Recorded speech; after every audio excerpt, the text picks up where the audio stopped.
So I've told you about Ricky Bobby Ray, Bobby Ray Ricky, and Ray Ricky Bobby, how they was like working on cars. And there was a couple of good reasons for that. Main reason was they were always having car problems, or when they bought the car, it was already a problem.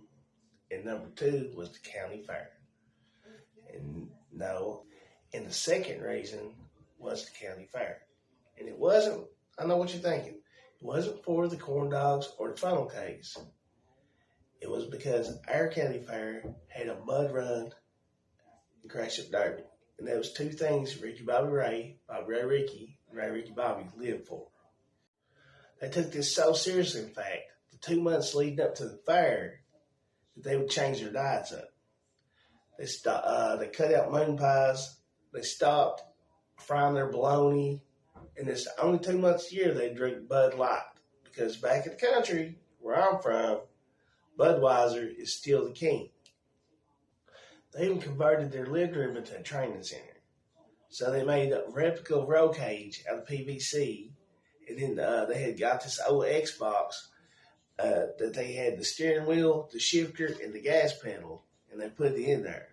And then they would play all these NASCAR and Twisted Metal games and stuff, in order to get used to the steering. They take turns playing it and try to see who could get the better score and stuff.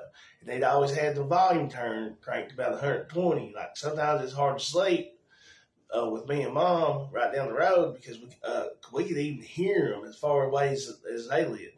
Because they said you had to get used to the noise. That was part of the experience of a crash up derby.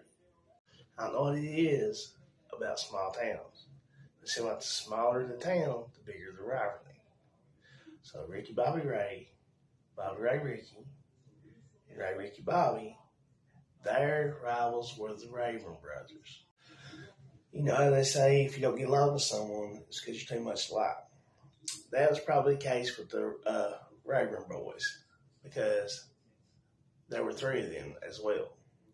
There was Larry Jack Raven Jr., Gary Jack Raven Jr., and Harry Jack Raven Jr.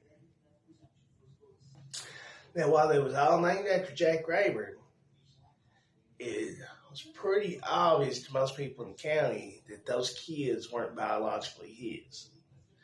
Now, you got to understand, Jack Raven was a small man. He was 5'3", about 130 pounds, bright red hair, and skin so white that he made a saltine cracker look dark. And all his kids were over 6 foot tall and looked like they were half Samoan. And as legend has it, every time his wife miraculously conceived, he was in jail. Now, the Raven brothers like to work on cars the same way as Ray Ricky Bobby, Bobby Ray Ricky, Ricky Bobby Ray like to, and they took the county fair seriously. Like for 10 years running, one of the groups had won the mud run and crash up derby and stuff, the grand title, at the county fair, Main difference is the Raven brothers were like the opposite of the Russian Stanky dolls. So Larry, the oldest, was only about 6'2". Then you had Gary, who the second, he was 6'5". Then you had Harry, who was the biggest, at 6'7", the daggone giant. Probably the only thing keeping the two groups from killing each other was that Ray Ricky Bobby, Bobby Ray Ricky, and Ricky Bobby Ray, they stayed on the north end of the county, while the Raven brothers lived on the south end. So they didn't really cross paths that much, except for the county fair.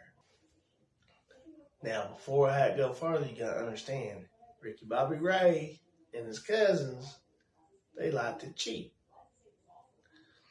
Now, as Ricky Bobby Ray always put it, he said, get airfare advantage.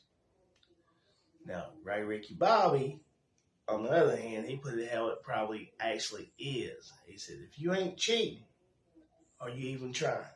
So it's not like the county fair had like a governing body like NASCAR or anything like that. You know what I mean? Basically, if a car had four wheels, it was entered into whatever you want to enter it to. And for 2 years running, the Rayburn brothers had dominated the mud run and the crash and derby. And Ray Ricky Bobby wasn't about to have that.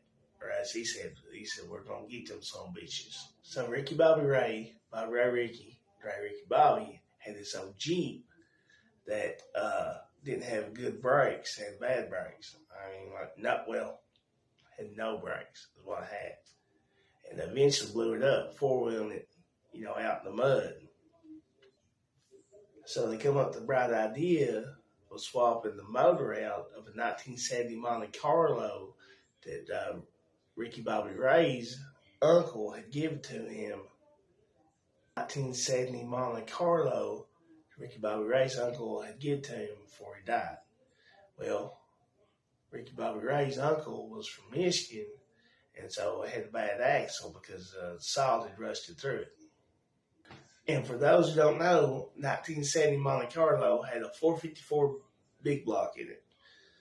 This is a motor capable of propelling a 4,000-pound car over 130 miles per hour. And they were going to drop it into a 600-pound frame.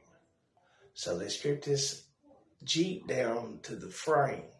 To the brass tacks. The only thing left on it was the steering column, the seats, and the gas tank. And their plan was to fabricate a thin sheet metal body, spray paint it, and then blow out the rivals during the mud run. So I mentioned before how me and Mom's driveway was like a quarter mile long. So on the test runs, what they would do is they would run it down the driveway, do a donut, and come back, and they hit the kill switch before they got into the driveway, hit the hill, and roll back down. That's how they also turn the daggone thing around, as a little kid, I tried to point out, like, how you going to stop this thing? But brakes just wasn't a priority then. It's like, we'll fix it later. Like most things. When someone says, I'll fix it later, it never gets fixed. Power, when they put it in gear, it would idle at like 35 miles per hour or something like that, man. It was gone. It would like almost jump up on the wheels. This thing had so much power compared to what its weight was. It's insane. So they decided to test it, how we do in the mud runs, on this creek that's on the other side of the railroad tracks. Now, there was a little railroad tunnel because, the way the railroad went is probably about 15-foot banks. So they drove this thing underneath there, and I could just hear them ripping and roaring, ripping and roaring, ripping and roaring. Because, of course, Mom would let me ride it because, she said they're going to kill themselves,